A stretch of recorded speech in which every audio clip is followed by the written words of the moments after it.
A book haul, you ask? Why in the hell am I doing a book haul? I don't do book hauls ever. Well, this might be the last book haul I ever do because, as you know, I don't really read physical books that often. I pretty much do all of my reading on the Kindle. But I went on a little trip recently to Providence, Rhode Island to go to a convention called NecronomiCon, which is a celebration of weird fiction, and also, of course, the man himself, HP Lovecraft, and his works. And while I was there, I couldn't help myself. I bought a lot of books. I bought some other things. I have some photos I'd like to show you as well because I got to walk the very streets that HP Lovecraft walked and some of the areas that inspired his work. So I'm going to break this video up into two parts. The first part is going to be all of the books I bought as well as other little things that I picked up. And the second half of the video is going to be me walking around Providence and maybe the convention a little bit. I'm terrible about documenting things, but one of my favorite things I did while I was on this trip was there's a walking tour of HP Lovecraft's neighborhood and sort of where he grew up and also some of the places that inspired his works. At least two of them, the case of Charles Dexter Ward, as well as the Shunned House. So fear not, there will be timestamps below. So if you only want to watch part of it or some of it, you can skip around. So let us begin with this books. I have this big stack of books right here off camera that they've been here probably since I arrived back home, which was late August. So yeah, they've been sitting here a while. I've been meaning to do this video, these books staring at me, but let's get on with it, shall we? So the first book that I bought, well, not the first book I bought, but the first one that's at the top of the stack. There is no order here, by the way, because I'm a slob. I'm all about chaos. So let us begin with a book called Silvarum, I think. It's by Dean Kuta. And what really drew me to this guy's he had a little table, that's all I had. And he had a bunch of artwork, and I'll show some photos as well. Once I get more into the walk and stuff, that'll be the photo section. But this book, it's not a Lovecraftian, weird, cosmic horror book or anything like that. It's got a bookmark, how cool is that? But or book ribbon. But this guy, I talked with him for a while. He's an indie author, and he published all of this himself, meaning he went to a printer. This is not an Amazon print on demand. It's an absolutely beautiful book. You can see his artwork. He does all the art here on the cover. He had two covers. This was my favorite one by far, and I really was so close to buying that piece of artwork. But you can see that, you know, he put a lot of time into this. These are glossy pages right here, full color artwork. Throughout the book as well is more of his beautiful artwork. So really, really cool stuff. And it's funny, being a writer myself, I talked to him a while, and this is book 1 of 8. And I know another person out there who's writing at least 8 arcs. So it made me chuckle because he wrote this book, man, I can't remember how many years ago. Let me see if there's a publication date. Okay, so this was published in 2020, so 4 years ago.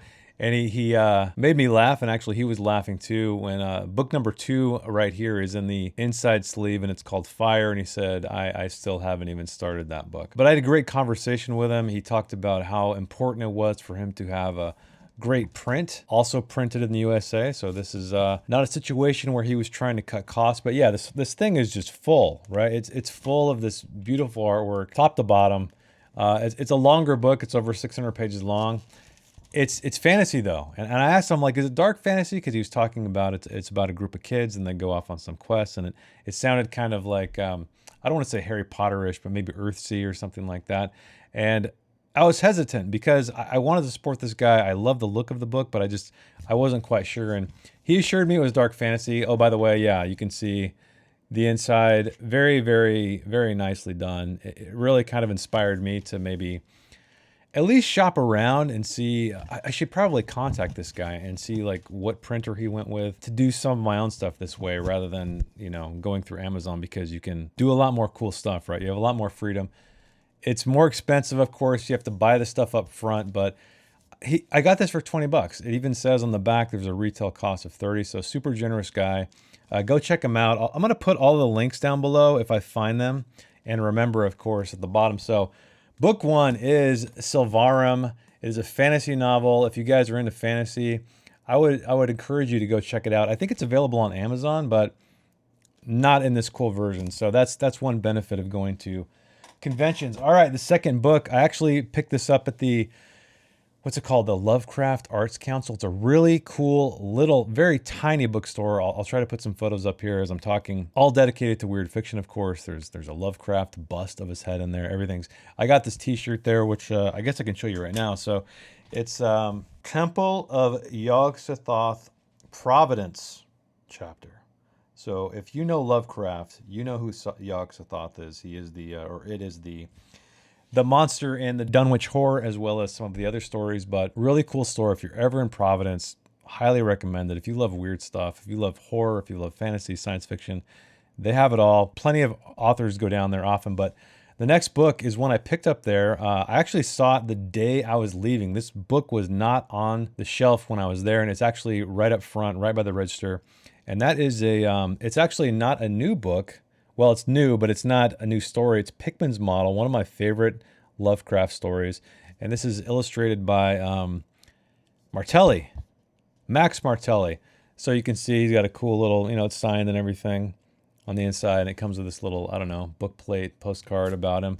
But it has these really great illustrations throughout. So it is, of course, Lovecraft's Pickman's Model, which is about a painter who is painting some very weird things. I don't want to spoil it for you if you have not read the story. Everyone's wondering, like, how do you come up with this stuff? Well, it is revealed at the very end. But anyway, really, really cool book. I'm hoping he does more of these things, because while sometimes the great thing about Lovecraft is that you don't quite know what it looks like. You have to imagine it in your mind, and the way he describes things are almost, this unmentionable, undescribable, or indescribable. It's cool to see an artist do that. I also picked this cool little bookmark up. So we all know Lovecraft loved cats, so there's a cat. But yeah, this is also illustrated by Max Martelli. So that is the second book done. The third book is one you've probably heard of. I've talked about it on this channel. It is Head Full of Ghosts by Mr. Paul Tremblay. I got to meet him. He was actually there. I didn't know it until I was there, because I went to this whole convention because Jeff Vandermeer was going to be a guest of honor. You guys know, one of my favorite authors of all time. And then he got COVID. And then he didn't recover in time, and so he didn't make it. His wife made it, which is cool, because I was there on a panel she was on. But Paul Tremblay was there. But while I had to buy this book, not at the con, but at the bookstore, I discovered, flipping through it, that it is signed. Where is it signed? So cool, Paul Tremblay signed copy. Unfortunately, it's paperback, but still very cool to have a signed Paul Tremblay. A Head Full of Ghosts, because this is the book that introduced me to Paul Tremblay, and I was just, again, blown away by this work. The ambiguity of horror. I got a chance to ask him about that, and I'll get more into that when I talk about the reading, but let's keep going on with the books in no particular order. This is one that caught my eye. It's called One Hand to Hold, One Hand to Carve. It's a novella, and it is by someone named M. Shaw. Never heard of this person, but a haunting story that explores the blurred lines between the autonomous self and the intimate bonds of relationships. That is a quote by none other than Anne Vandermeer, Jeff Vandermeer's wife, and so this is partially why I picked it up. But the two halves of a human cadaver awaken on a cold morgue slab, the two distinct personalities left and right remember nothing of their previous life as a singular body, bound by necessity to carve out an existence on the fringes of society. The two brothers have very different ideas of the life they want. Their impending schism will lead each on his own frightening path, one forward to a new life, one backward to the origin of their struggle. Weird book. I love the cover art. It's simple. It's almost like this woodcut, and so I picked it up, and when I was taking it to the counter, everyone's like, oh, it's such an amazing book. Totally recommend it. So I'm looking forward to checking this guy out.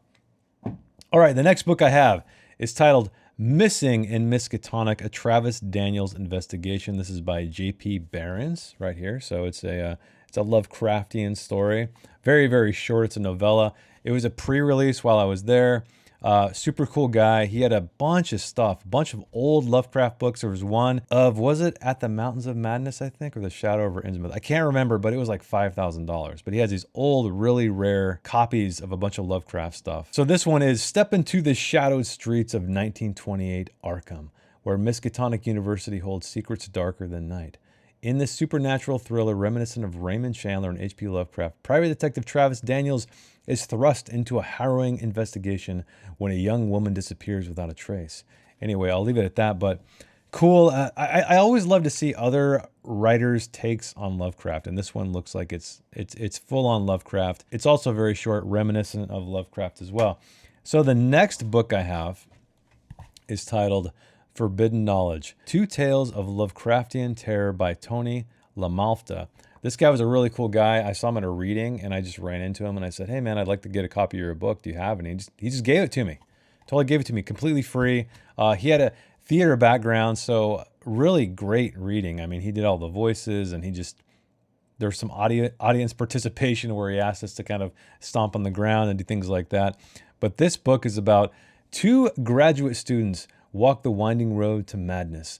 One in New England, the other New Zealand, yet each suffers silently, facing grave danger when their curiosity gets the better of them. In two novellas, Tony LaMalfa has weaved a rich tapestry of Lovecraftian horror that evokes the shade of the master himself. The Face on the Floor explores the fate of the young Jonathan Danforth's tortured involvement with Andre Oswald, a fellow student at Miskatonic University, whose quest to read the Necronomicon engulfs Danforth in a baffling web of horror and tragedy. If Only Skin Deep takes us to New Zealand, where the young scholar Miriam Delacroix investigates a remote tribe that seems to have anomalous relations with the nameless entities from the sea. So really cool. I'm excited to check these ones out too, because they are, at least one of them anyway, is a Lovecraft character. All right, the next book I have is titled Christmas with HP Lovecraft. I didn't know this, but Lovecraft, he loved Christmas. You think of him as a reclusive guy, a guy who's antisocial, but I believe that's not true whatsoever. And I spoke to the guy who's publishing this stuff, and really cool guy. He was encouraging everybody to pick his books up, one of which was very expensive, and I did buy it, and I don't have it yet because it's shipping out this month, but I'll show a screenshot of what it is. But this is just a collection of all of Lovecraft's writing. There's Yule Horror, Old Christmas, Brumalia, Solstice, A Winter Wish, Bells, Ye Merry Christmas, etc., etc. This was a limited edition, I believe. I think there was only so many printed. I can't remember the quantity. I don't see it numbered, but this publishing house, Helios House Press, has a lot of really great Lovecraft stuff and other authors that are just made with such great craftsmanship. So if you're into that kind of thing, I highly recommend it. And I had no idea myself that Lovecraft was really into Christmas. So I can't wait to see his softer side and see what Christmas horror brings. I doubt it's horrific, right? It's probably nice and cozy. All right, back to Mr. Paul Tremblay, because I just finished this book. I just reviewed this book on this channel.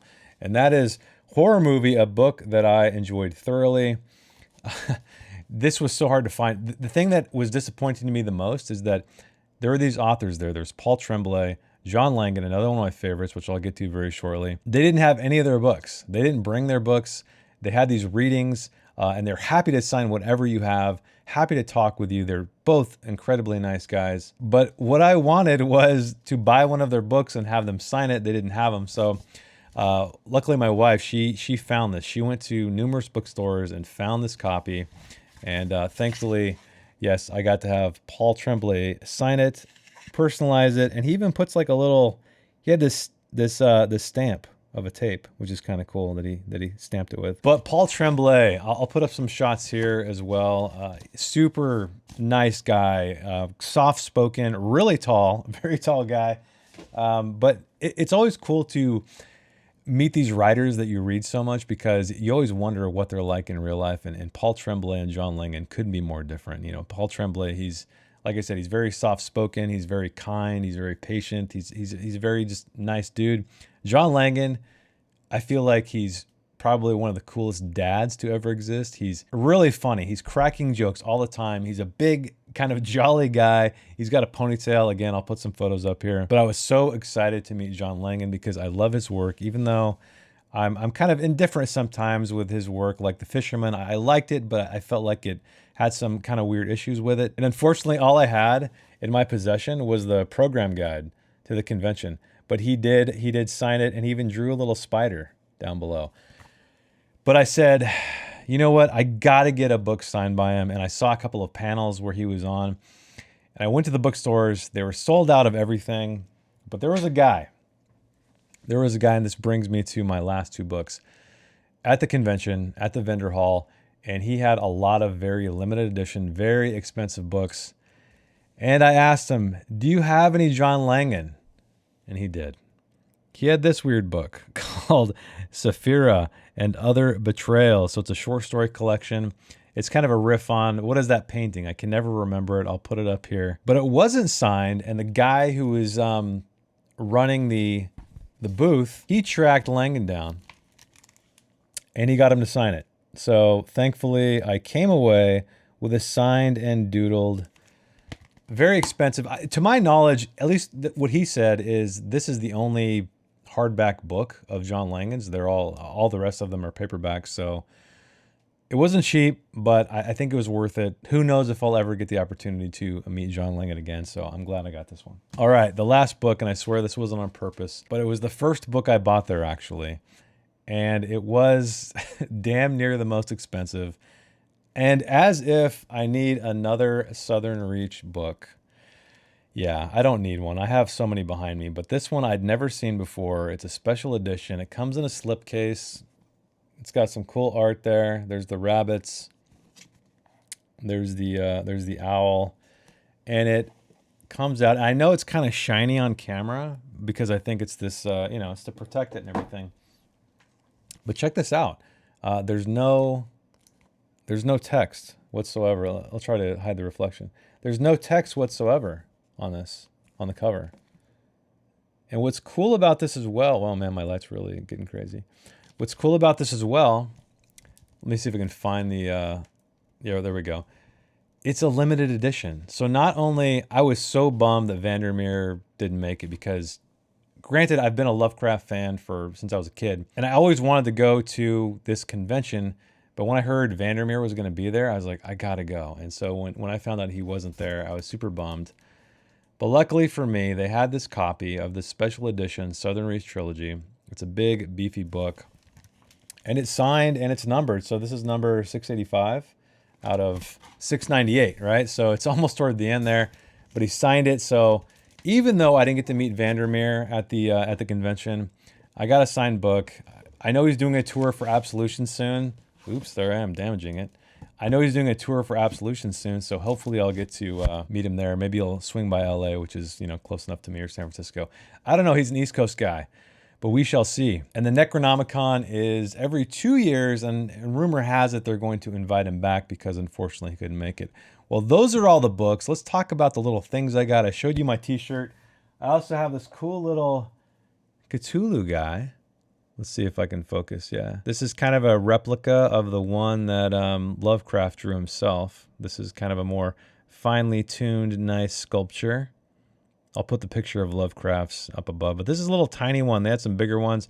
Really cool work. I'll try to put his work up on the screen as well, so you can go check it out if you'd like. And the next figurine I got is this little guy. It's a night gon. It's one of Lovecraft's maybe, lesser known creatures of the night, but they're kind of these demon-like entities with these wings. I thought this was kind of a cool pose and kind of unique versus a lot of the other stuff you see out there. And this is actually a gift for my nephew, but he doesn't really pay attention to my YouTube channel, so I don't think he's going to. It's not going to be a spoiler for him. So that is all the goodies. Those are all the goodies I bought. Oh wait, there's one more book. I forgot the one more book. Well, everybody, I screwed up. What happened was I started to record the screen capture part of the video, which is right here, last night. And then somehow I doubled up my audio, and so it was a complete disaster. So here I am in editing world talking about the very last book I bought at the NecronomiCon convention. So this is the Shunned House Whipple edition. So Whipple is one of the characters from the books, but what the Shunned House is, it's a classic HP Lovecraft story, of course, about a gentleman discussing a shunned house. A house for over generations has been shunned, right? And he goes to investigate, and some terrible things, some very Lovecraftian things happen. But anyway, what made this book special, and I didn't come to appreciate it until I saw the panel. So there was a panel toward the end. It was the last day, right? It was the last day of the entire convention, and it was about the history of the Shunned House, a manuscript right here. You can see it uncut because that's how they, before they're printing, or after they print a book, this is how it comes out. They don't come out in individual pages. They cut them later. So Lovecraft, he met an individual. I can't remember his name. It probably talks about it right here. But anyway, he's like, I want to print this. I need a printed edition of my work, because if you didn't know, Lovecraft pretty much published to Weird Tales and other pulp magazines back in the day. He never had anything actually bound like a book. And so he wrote The Shunned House. It was about 50 or so pages, so it was a decent enough size to become published. He ran into this younger guy. I think he was only like 16. He had a printing press, and they had this deal to where, they had this idea where, hey, we can print this, we can sell it. Unfortunately, that never really came to fruition. There's a couple of the originals actually that are floating around the world. One of the guys there actually at the panel, not on the panel, he was in the audience. He has one of them, and it's incredibly rare. There were forgeries made in Europe, and so it's kind of a big deal. But anyway, Helios House Press decided to make a facsimile of this. So not only the special edition right here, which comes in a cool little box with a leather bookmark and multiple editions of The Shunned House. The first one is just a vanilla version of it, right? It's very readable. There's no annotations and stuff like that. The second version, which is called Night Black Deeds, this one is annotated. It's a nice little hardcover, beautifully made. I can't stress enough how great these things are to hold in your hands, because they had a sample there, and I was able to hold it and flip through it. And even the publisher himself encouraged everybody, pick it up. I'm desperate to sell these things. Anyway, so this has the entire story annotated with a lot of historical documentation, which is really cool, which is going to get me into my photo section of this video very, very soon. But anyway, I picked this up. I pre-ordered it. I didn't pay full price, thankfully. He had a very, very generous discount code for those of you who went to the convention, which I took advantage of. And it was so cool to meet these people, because they have so much passion about just old books and fiction, and continuing Lovecraft's legacy and his impact that his fiction has had on the world, especially, of course, horror, science fiction, weird fiction, et cetera, et cetera. And I just had to have this one. I'm probably going to go look at some of the other editions they have. They have some other books. One of the guys I talked to, not part of this publishing house, he's part of the HP Lovecraft Historical Society, which is the group that puts on the NecronomiCon. But anyway, he's trying to get him to do the Shadow over Innsmouth, but the publisher's like, I got to break even on this first. I got to make a little bit of money. So he was really trying to wheel and deal at the convention. But hey, man, if you ever watch this, I got a copy. Hopefully it's supposed to be shipping in September. So very soon. All right, moving on to photos. These are some photos I took. I'm really terrible about documenting experiences. Granted, I did document my experience walking around the old Providence neighborhood by Brown University. There's a fantastic library there. I'll get into that in a little bit, but this is some of Dean's art. So Silvarum, the book that I was showing you earlier, this is some of his art. He has tons of stuff. There's a creepy little girl in the window there. It's so great. I almost bought this one, but flying back with this, it's a good size piece of artwork. So I was like, I don't know how I'm going to do this. It's all attached to a board, so you can't roll it or anything like that. But moving on, this is me walking around Providence at night. And this is me by HP Lovecraft's house. This is the last house on 65 Prospect Street that he lived in before he died. So I think he was only here for a few years, but this was the final house that he lived in. And there's me standing there trying to look creepy in the shadows of the trees. Here's another shot of that house. And I loved walking these streets at night. I can't tell you how cool it was. So right after I went to the panel about the Shunned House, learning about all this stuff. Oh yeah, let me show you, because I think this is important. So the program guide, like I said, there's a walk. There's a historical walk that takes you through this area of Providence, not only where Lovecraft lived, but a lot of the places that inspired some of his stories, specifically the case of Charles Dexter Ward and the Shunned House. So you can see right here, that's a map. There's a little legend or a key over here where it kind of talks about what it is and also what stories what it was involved with. So that sent me down this road. And I feel like I did this twice because I didn't get the full experience. I wanted to do the complete walk on my own. There's a really cool guy named Donovan who actually runs hplovecraft.com.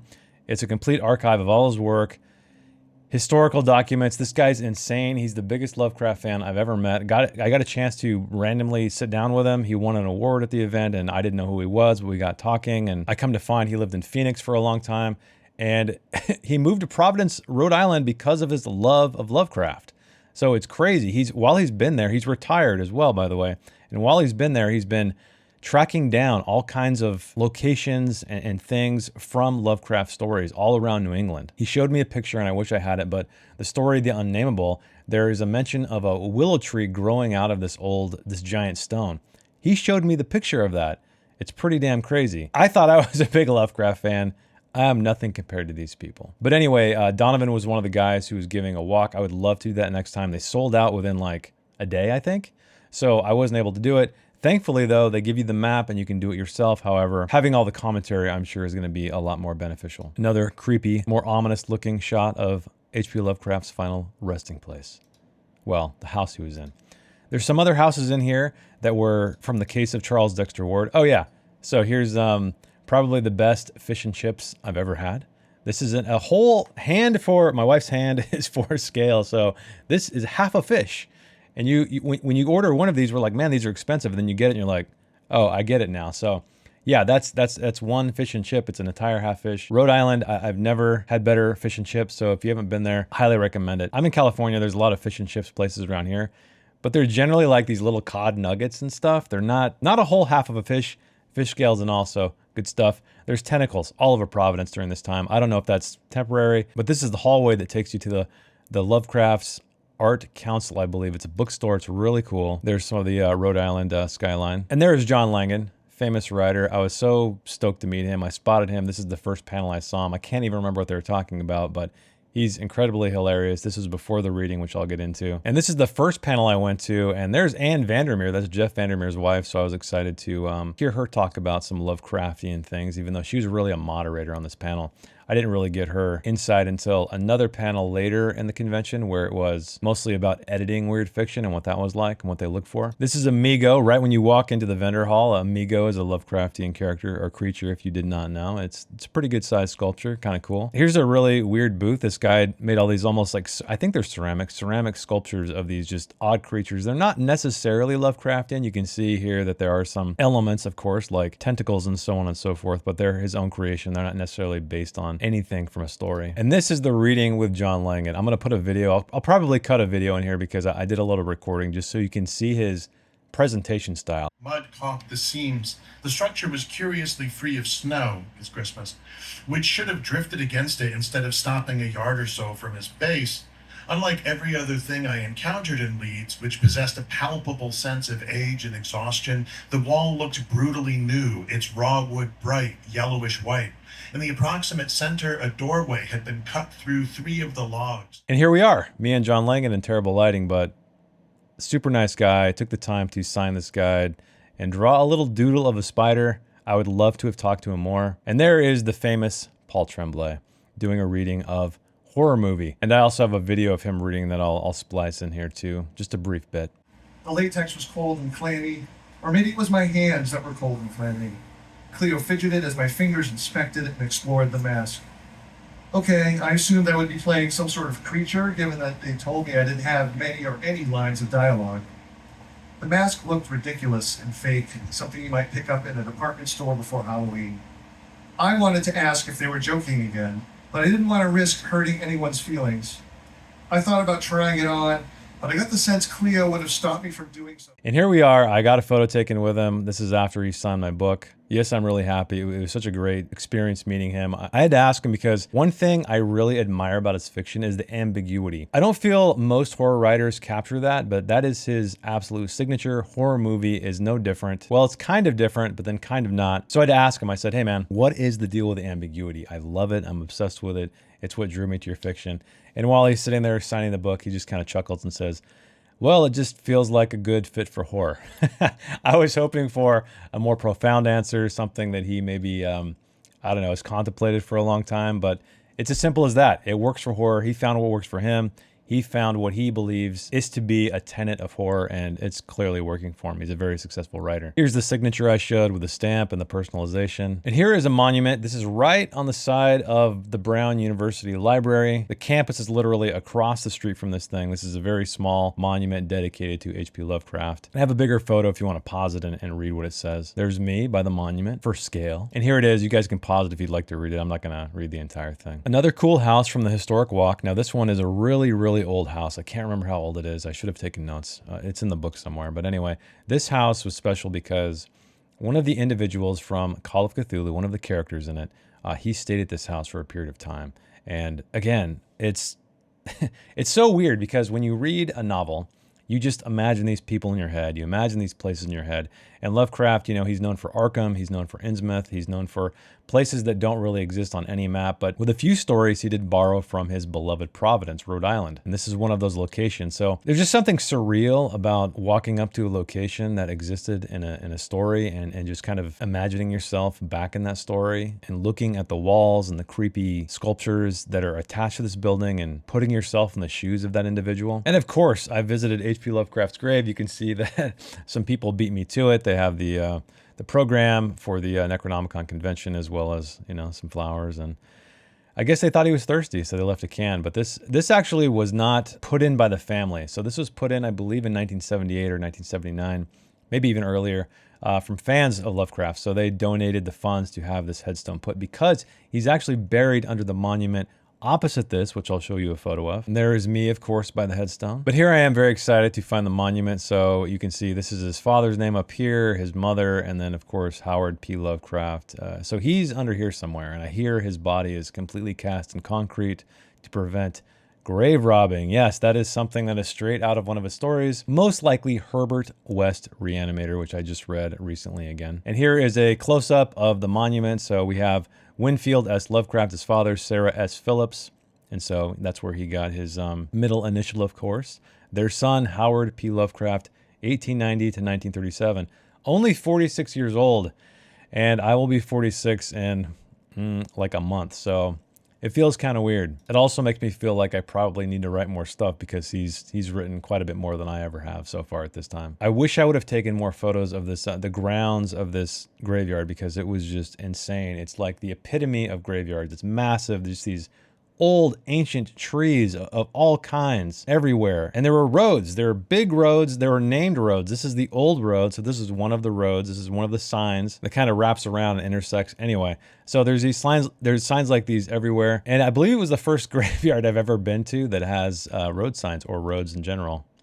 This is one of the creepy trees. Does not look like a face. Does not look like human skin, perhaps, stretched over a tree itself. It was cool, though, that they actually put the species of the tree. This is the Stephen Hopkins house. It's very, very old as well. And I believe this was in the case of Charles Dexter Ward. Joseph Kerwin was trying to be run out of town, if I remember correctly. And a lot of the individuals who were trying to get him out of town, they gathered here to talk about their plans. This also was a sign I missed at night. So there was a placard. You can see it right here, high up on the street post, of course, dedicated to Lovecraft, HP Lovecraft Memorial Square. I was confused because I got to this, you know, following the map, I got to this area and I'm like, okay, I don't get it. This was dedicated to Lovecraft. It just looks like an intersection. I didn't look up. I should have looked up. I should have looked up to the stars, right?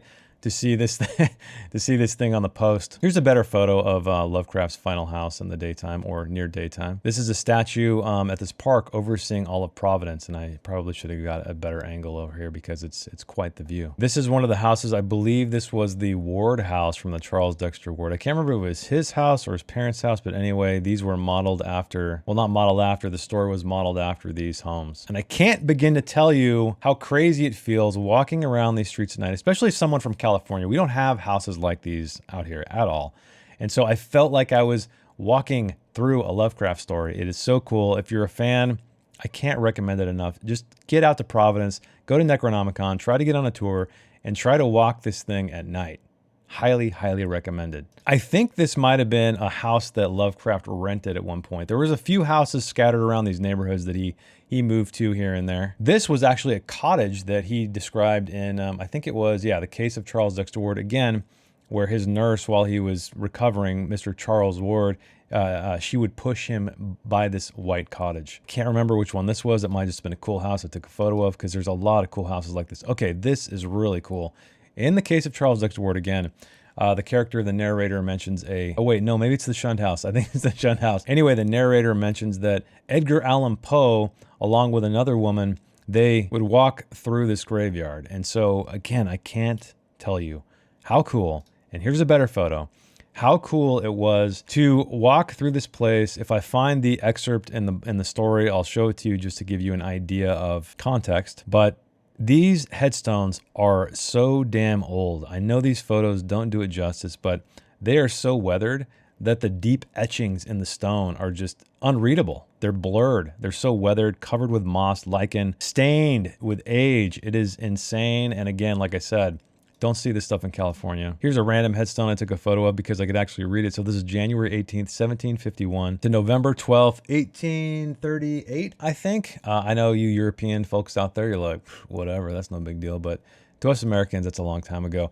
This here is the shunned house. So this is a photo of, I think it was one of the houses. There was multiple houses, but because the shunned house took place in Providence, Rhode Island, even though I think Lovecraft found another shunned house elsewhere in a different town, but this is the one that allegedly, well, the location in the book was based on. So I know I keep saying it, super damn cool to walk the streets where the shunned house is. All these houses are kind of on hills. So the streets up in these old neighborhoods are really, really, really steep and they flatten out. And so you have these houses that are built on these hills, and there's like these in-between areas, like where the graveyard was and the church. They're kind of flat before it rises up again to another house. It's a unique construction I haven't seen before. This was an armory door that is mentioned also in the case of Charles Dexter Ward, I believe. No, actually, the shunned house, I think. Anyway, medieval style, old doors. It's crazy. It looks so antiquated. Here's another shot of the Cthulhu house or where one of the guys lived anyway. And I don't know if it was my imagination, but I started to notice these weird sculptures on the walls like these. And you're like, what is that? It's kind of a fish. I think it's a fish, but it gives you these weird Lovecraftian vibes. And it's so, so perfect. There's a dragon up there. I don't know if you can see it, but these little sculptural heads on these were creepy. They were all different. This one's kind of humanoid. I think there's a boar kind of thing. There's like a dragon sort of thing. But this house is so out of place. It looks like something straight out of Europe. Super colorful, super weird, surrounded by these other buildings that don't match it whatsoever. This here is the library across from Brown University, the Brown University Library, of course. And I went here because they have books that are bound in human flesh. Unfortunately, we weren't able to see them because they said something out of respect for the dead. You have to have special appointments and stuff. I didn't know that. They also have some of HP Lovecraft's original documents here. Unfortunately, you either have to be a scholar or you have to be someone with an appointment or go to the university. But I went up the stairs exploring because this place was empty. It was weird, and found this. So there is a display on the second floor. This is one of the original manuscripts of handwritten, as you can tell, The Shadow over Innsmouth by HP Lovecraft. So there's this display there. I took a couple photos of his notes. You can see him doing editorial work in there. Super, super cool, man. I was like a kid at Disneyland. There's a copy of one of the books that was published, granted, after he was dead, of course. And there's even maps. Yeah, because Innsmouth is a fictitious town, so he was drawing maps here. And it's just cool to see the detail he went into. And I have such a greater respect for what went into his work. And really, the one thing that frustrates me about his writing is it can be so dense, it can be so expository. And then once I walked these streets and kind of just got a better idea of sort of how he worked and what he was about from the people who were at the con, who know much more about him and his work than I do, I think I kind of pegged down what makes some of his work so impressive. And that, especially with the case of Charles Dexter Ward, because it feels like you're reading a history book. And I think that's why it's so expository. So there's plenty of genealogy in it. It's exhaustive and it feels so real. You know, coupled that with walking the streets, he's using specific locations on specific corners and specific houses, and it just comes alive. And to me, I think that's a big part of what makes his work so special, because most books honestly don't go into this kind of detail where it kind of borders the line between history and fiction. Now, granted, of course, nothing ever happened in real life that happened in his stories, but because he approaches it with kind of a mind toward history and documentation and antiquarianism and research, it feels more real, like when you're reading it, even though it's a double-edged sword because it can be kind of boring at times. But also, if you're patient with it, like I was on the flight back, I read The Shunned House and I read The Case of Charles Dexter Ward to just kind of immerse myself in it. And it was, I was having such a great time because I would reach a spot and I'm like, I was there. You know, he'd name streets and corners and the graveyard. And I don't know. I loved it. I was really, really nerding out. This is actually the home where his body was prepared after he died. I think it might've been him and his mother, but this door right here, number 187, which is interesting, right? Stephen King story, room 187, even though it was a hotel.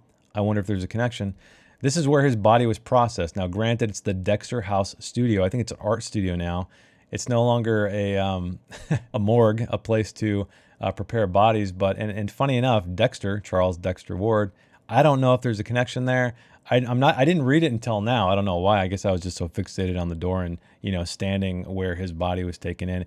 It just, again, it has such a creepy vibe. And there's a creepy, dirty, Lovecraftian stairwell off to the side that I just happened to take a photo of. Here's some photos of the Lovecraft Arts Council, I think it's called. Like, I keep forgetting what it's called, but you can see there's a bust of him. Books everywhere. This is where I picked up one of the books that I showed you earlier. This one right here. So this was actually on one of these shelves. I got the last one maybe, but such a cool bookstore. What's so great about it is that it's a curated bookstore. So most bookstores, bigger ones anyway, you try to, you know, carry the bestsellers and things that are going to keep your business afloat perhaps. But no, these guys, they do have some bestsellers, but I would say the most prevalent selection they have is weird fiction. It's not just Lovecraft, it's all kind of the weird fiction horror writers.